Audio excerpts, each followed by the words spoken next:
नमस्कार, स्वागत है आपका हमारे झारखंड में। आपके साथ मैं हूं करिश्मा। खबरों की करेंगे शुरुआत। सबसे पहले बात करेंगे इंडिया मेडिकल एसोसिएशन का राष्ट्रव्यापी आंदोलन है। बता दें कि आईएमए झारखंड ने भी आईएमए कार्यालय में प्रदर्शन किया, विरोध प्रदर्शन किया, जिसमें सरकारी डॉक्टरों के अलावे प्राइवेट डॉक्टर भी शामिल हुए।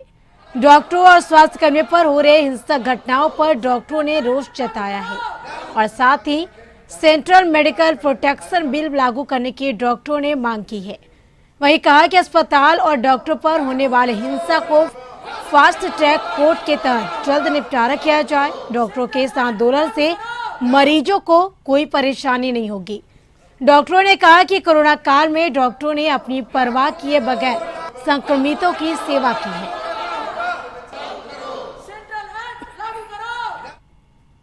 अगर आप थोड़ा भी डॉक्टर के प्रति अपना सद्भावना अच्छा बात रखते हैं तो कोई लेता। अभी सब रेफर करने में लगा हुआ है, कोई आदमी झंझट नहीं लेता। वो कौन मार खाने जाएगा? आप मारना लगेगा, आप जान मारने लगेगा, आप तो सवाल जवाब कीजिएगा। अभी आपका मरीज हेड इंजरी, पॉलीट्रॉमा, सब तरफ हाथ पैर टूटा हुआ, सर में चोट लगा, वो भर्ती हुआ। अभी हमारी 3 मांग है कि एक तो सेंटर से हेल्थ केयर प्रोफेशनल के लिए मेडिकल प्रोटेक्शन एक्ट लागू करे, धारा आईपीसी सीआरपीसी से इसको जोड़ दिया जाए। हमारे ऊपर जो अटैक होता है, हमारे जो हॉस्पिटल्स को क्षति पहुंचाई जाती है, उसके लिए जो हम मुकदमा करते हैं उसको फास्ट ट्रैक से सुलझा दिया जाए। खासकर अभी के सरकार से हम लोगों को ज्यादा उम्मीद है, क्योंकि अभी हमारे जो माननीय मुख्यमंत्री श्री हेमंत सोरेन जी जो है वो इस मांग के प्रबल समर्थक रहे। मेडिकल प्रोटेक्शन एक्ट की मांग को लेकर राज्य भर के डॉक्टर काला बिल्ला लगाकर काम कर रहे हैं। रांची के सदर अस्पताल के भी डॉक्टरों ने काला बिल्ला लगाकर काम किया। इनका कहना है कि लगातार डॉक्टरों के साथ घटना घटती है, इसके बाद भी यह एक्ट लागू नहीं हो रहा है, जो चिंतनीय है।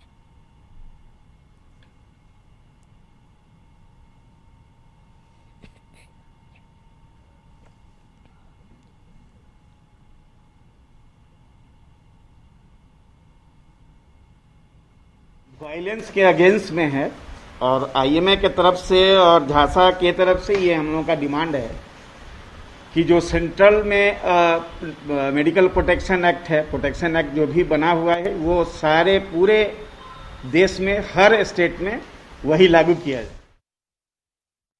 बोकारो के सेक्टर 5 स्थित आईएमए हॉल के पास आईएमए के आह्वान पर पूरे राज्य में डॉक्टरों पर हो रहे अत्याचार व मारपीट के खिलाफ काला बिल्ला और हाथों में तख्तियां लेकर प्रदर्शन किया।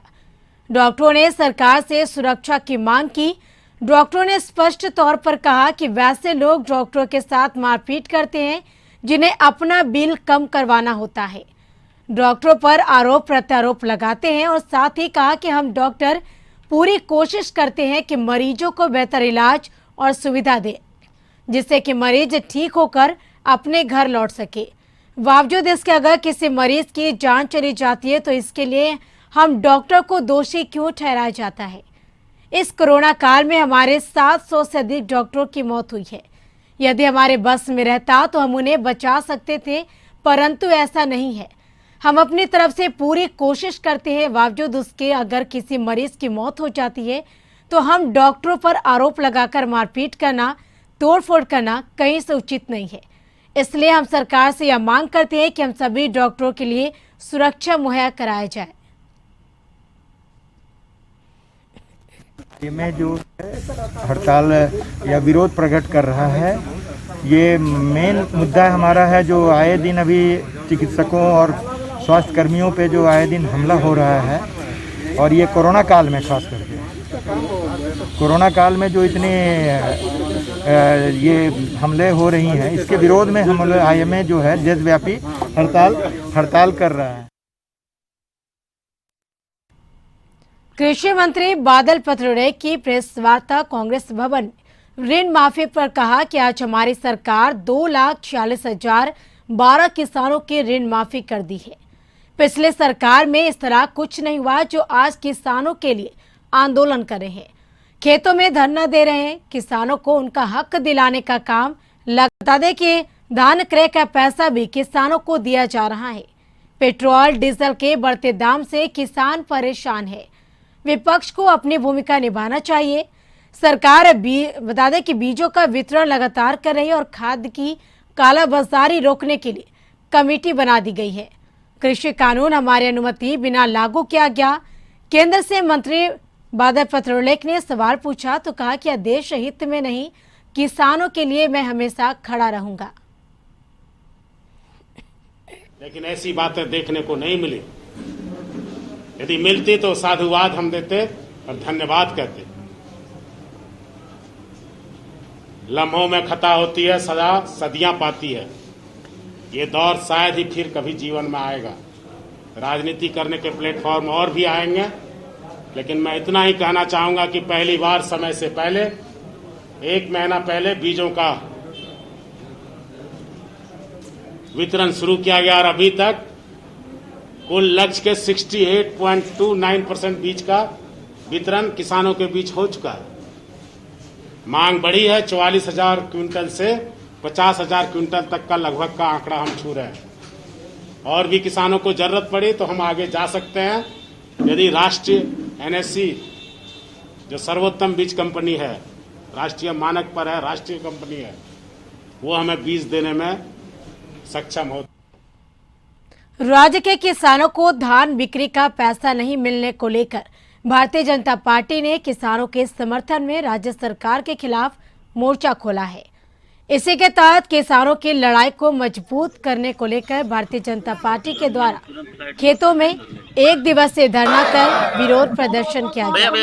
इस दौरान सांसद दीपक प्रकाश ने कहा कि इस वक्त पुराना काल चल रहा है, यानी बताइए कि कोरोना काल चल रहा है और जैसे ही कोरोना का संक्रमण राज्य में खत्म होगा, किसानों के समर्थन में भारतीय जनता पार्टी व्यापक तरीके से मोर्चा खोलेंगे। वहीं विधायक ने कहा कि क्षेत्र में हर तरफ किसानों की स्थिति खराब है। राज्य सरकार जो घोषणा की है किसानों के भुगतान करने की, वह अब तक नहीं हो पाई है।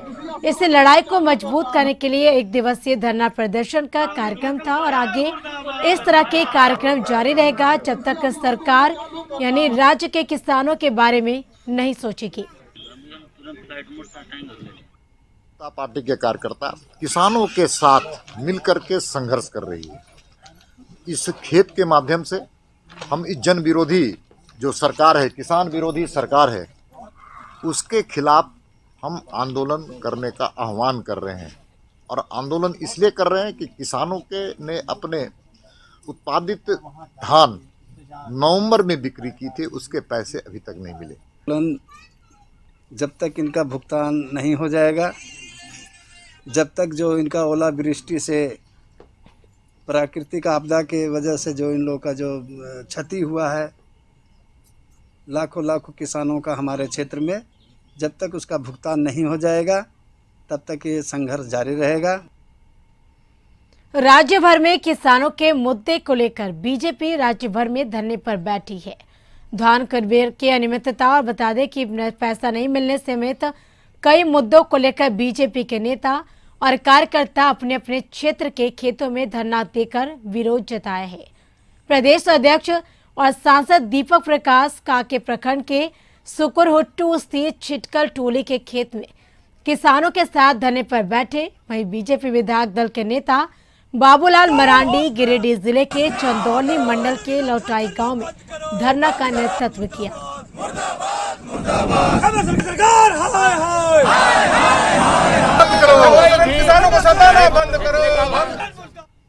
जो किसान के यहाँ धान का उपज बहुत अच्छा हुआ था, किसान बहुत खुशी के माहौल में थे और सरकार ने धान खरीदा था। किसान बहुत खुशी थे कि अब धान का हम बिक्री कर दिए सरकार के पास, पैसा हमको बहुत सुंदर तरीके से समय पे मिल जाएगा।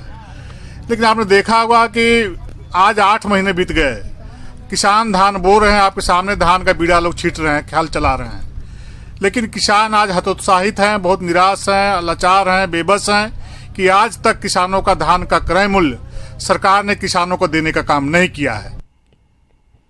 झारखंड सरकार को किसान विरोधी सरकार बताते हुए पलामू के 300 से अधिक स्थानों पर शुक्रवार को भारतीय जनता पार्टी ने सांसद, विधायक, नेता और कार्यकर्ताओं ने खेत में जाकर धरना प्रदर्शन किया।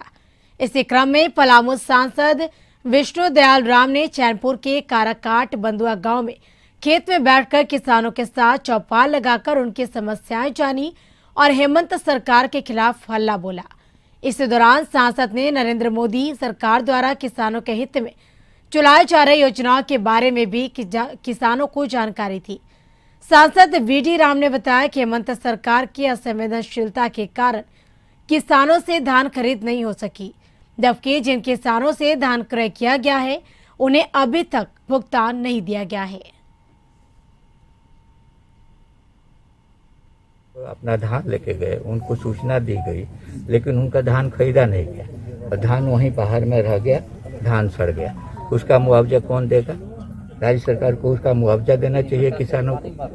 किसानों की तकलीफों को दूर करने के लिए जो प्रयत्न होना चाहिए, उस प्रयत्न का अभाव वो स्पष्ट परिलक्षित है। जैसे हम लोग किसान के साथ भारी परेशानी है, जो पैदा करते हैं समय पर बीज नहीं पाता।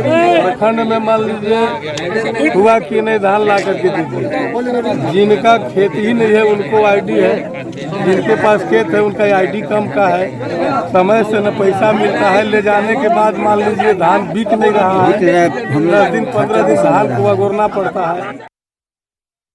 झारखंड में दुगनी तेजी से संक्रमण घट रहा है। कोविड-19 एक्टिव केस की संख्या 2000 के आंकड़े से नीचे चला गया है। राज्य में बीते 24 घंटों में 146 नए कोरोना संक्रमित मरीज मिले, जबकि 443 मरीज स्वस्थ होकर घर लौट चुके हैं। 3 कोरोना संक्रमित मरीजों की मौत हो गई है, जिसमें सबसे अधिक बोकारो में 2 और रांची में 1 संक्रमित की मौत हुई है।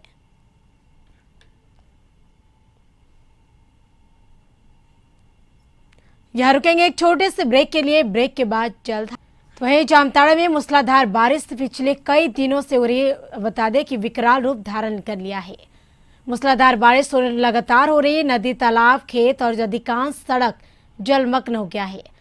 बता दें कि अजय तथा बड़ाकर नदी पूरे उफान पर है। लोगों का मानना है कि अगर इसी तरह 1-2 दिन और बारिश हुई तो मैथन डैम और बड़ाकर नदी से सटे निचले इलाके वाले गांव मुर्गाटोना, लादना, नीलदहा सहित आधा दर्जन गांव में पानी प्रवेश कर सकता है।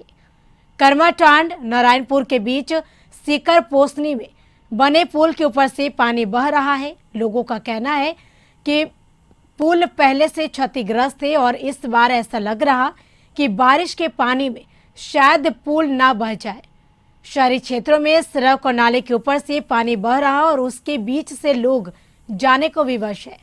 लगातार बारिश के कारण ग्रामीण क्षेत्र में कई मिट्टी के घर भी गिर चुके हैं। ग्रामीण क्षेत्रों में जहां ब्लैकआउट है, वहीं शहरी क्षेत्रों में भी कई घंटों से बिजली गुल है। लगातार बारिश होने के कारण बिजली मिस्त्री लाइन दुरुस्त करने में भी असमर्थता व्यक्त कर रहे हैं। जून माह की औसत बारिश के लक्ष्य 226 मिलीमीटर के विरुद्ध अब तक लक्ष्य से ज्यादा 280 मिलीमीटर दर्ज की गई है।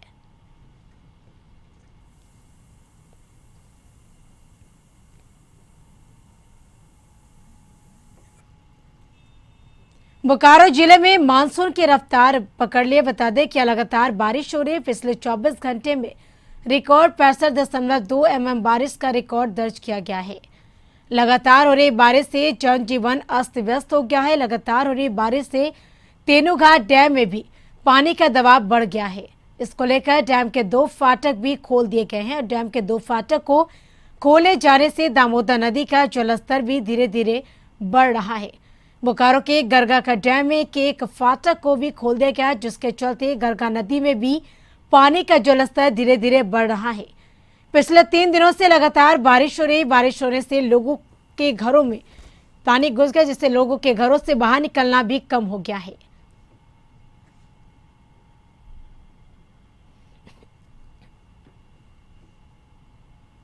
कुमारधुबी में गुरुवार को हो रही लगातार बारिश से जिलिया ने विकराल रूप धारण कर लिया है। बता दें कि गुरुवार को यानी 12 बजे से यानी 2 के बीच सैकड़ों घरों में पानी घुस गया है और लगातार यह बढ़ता जा रहा है। सैकड़ों परिवार अपने घरों से निकलकर स्कूल, मंदिर व अन्य जगहों पर शरण लिए हुए हैं। झिलिया का यह विकराल रूप 2018 में आई बाढ़ की याद दिला रही है। उस समय भी सैकड़ों घरों में पानी घुस गया था और लाखों रुपए के संपत्ति का नुकसान हुआ था। लोगों ने बताया कि करीब 12 बजे से पानी घरों में घुसा। रात में यानी बीती रात में शुरू हो गया और देखते ही देखते पूरे घर को अपने आगोश में ले लिया। हम सब पूरा परिवार किसी तरह घर से निकलकर स्कूल व मंदिर में शरण लिए हुए हैं। बता दें कि पिछले 4 दिनों से लगातार बाढ़ आने के अंदेशा को जताते हुए पेपर व इलेक्ट्रॉनिक मीडिया में खबर चलाया जा रहा था, परंतु इसे किसी ने गंभीरता से नहीं लिया, जिसके कारण आज सैकड़ों घरों के परिवार सड़क पर आ गए हैं। प्रशासन द्वारा इस संबंध में ना तो शुरुआत में कुछ कदम उठाए गए और ना ही अभी भी देखे जा रहे हैं। इसको लेकर स्थानीय लोगों में काफी आक्रोश है।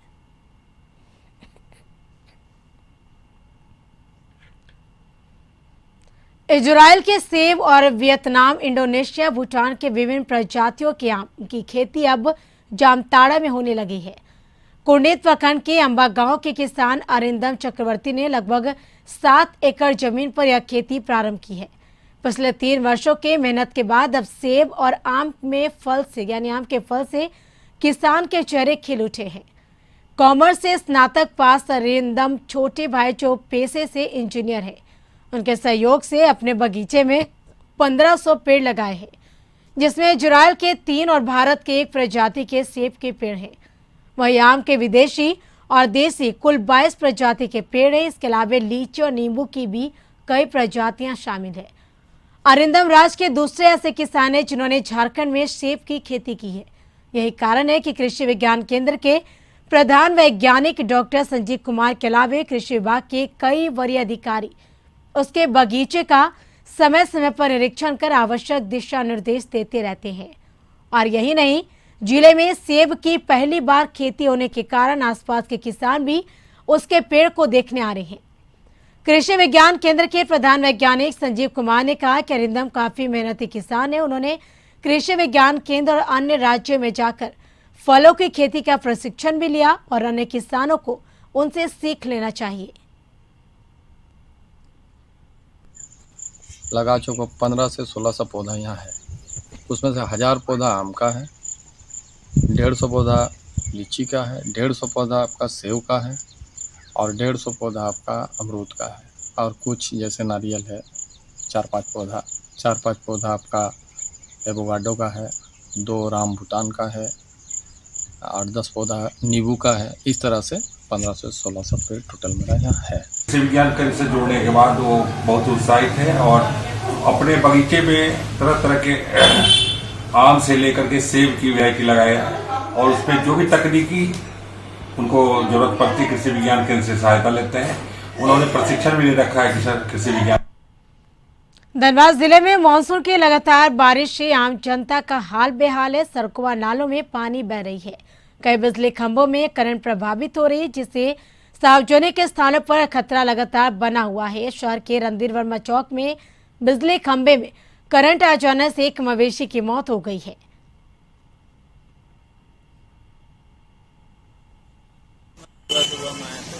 कितना दुकान है यहाँ पे?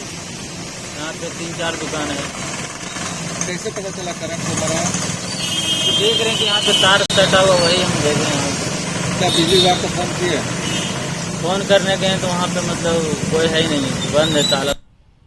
गढ़वा जिले में अंधविश्वास ने फिर एक व्यक्ति की जान ले ली। जिले की भवनाथपुर थाने के बुका गांव में ओझा गोरी का आरोप लगाकर 2 ग्रामीणों को रस्सी से बांधकर बड़ी बेरहमी से पिटाई की गई।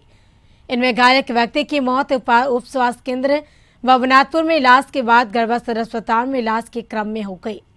भवनाथपुर पुलिस ने इस मामले में त्वरित कार्रवाई करते हुए 3 लोगों को हिरासत में लेकर पूछताछ की है।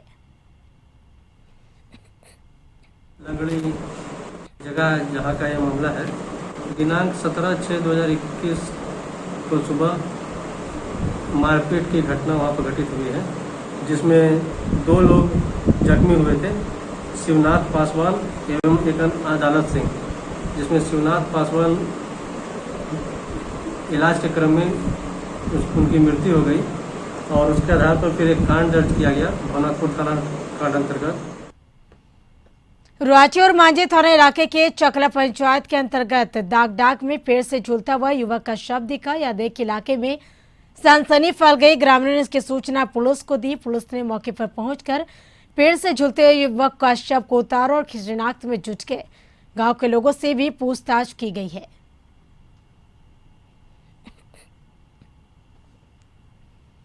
जामताड़ा के कुंडही थाना क्षेत्र अंतर्गत रामपुर गांव के तालाब में मछली पकड़ने को लेकर 2 गुटों में लाठी डंडे से जमकर मारपीट हुई। मारपीट में दोनों पक्षों के कुल 8 लोग घायल हो गए।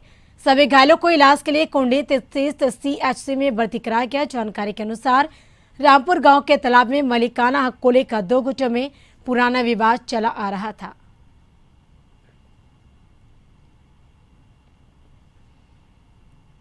भारतीय जनता पार्टी झारखंड प्रदेश के निर्देशानुसार भाजपा लोहरदगा अध्यक्ष मनीर उरांव के नेतृत्व में खेतों में जाकर पदाधिकारियों के साथ झारखंड सरकार के विरोध एवं किसानों की मांग के समर्थन को लेकर प्रदर्शन किया।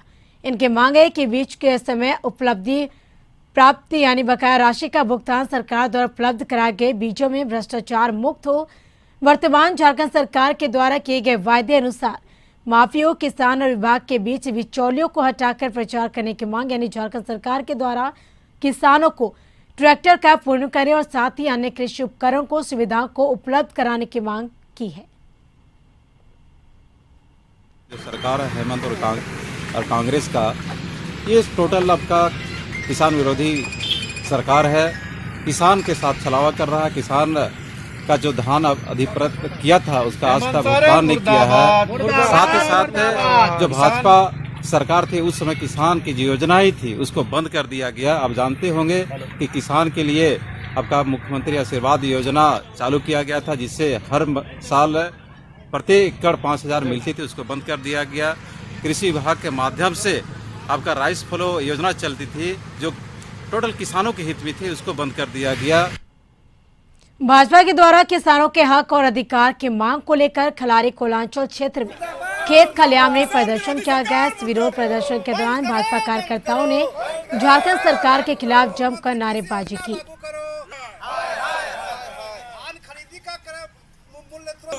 किसान विरोधी सरकार मुर्दाबाद, किसान विरोधी सरकार मुर्दाबाद। चंदन कियारे विधायक और पूर्व मंत्री अमर कुमार बावरी चाईबासा कांड के पीड़ित परिवारों के साथ झारखंड की राज्यपाल से मुलाकात की। इस दौरान उन्होंने राज्यपाल को राज्य में हो रहे दलितों के ऊपर अत्याचार की घटनाओं से अवगत करवाया। उन्होंने कहा कि किस तरह से झारखंड में दलितों की जमीन को लूटा जा रहा, काम नहीं करने पर उनके साथ मारपीट की जाती है, कहीं भूख से मौत हो रही, कहीं ठंड से दलित परिवार की मौत हो रही है। सभी विषयों पर राज्य सरकार चुप्पी साधे। उन्होंने ज्ञापन के माध्यम से राज्यपाल से आग्रह किया कि वे इन सभी मामले पर हस्तक्षेप करें और केंद्र सरकार और राज्य सरकार दोनों से राष्ट्र के दलित परिवारों को न्याय दिलाने के प्रति पहल करे।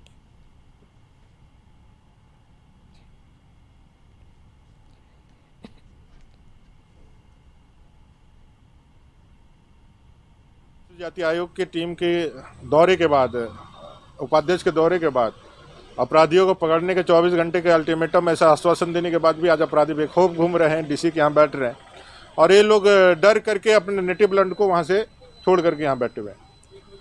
मझगांव चाईबासा में ऐसे ही सफाई कर्मचारी सफाई नहीं करेंगे, तबीयत खराब है ऐसा बोलने पर उनको दौड़ा दौड़ा के मारा जाता है, पीटा जाता है, जाति सूचक गालियाँ दी जाती हैं, महिलाओं के कपड़े फाड़े जाते हैं, महिलाओं पे मारपीट किया जाता है, केसेस किया जाता है, लेकिन SC ST पे अभी तक केस नहीं होता है। उल्टे प्रशासन जो है उसको दबाने के लिए, उसको कंप्रोमाइज़ करने के लिए दबाव बनाता है। अपने साहेबगंज में पंकज मिश्रा जी का नाम आप लोग सब जानते हैं, प्रतिनिधि है माननीय मुख्यमंत्री के।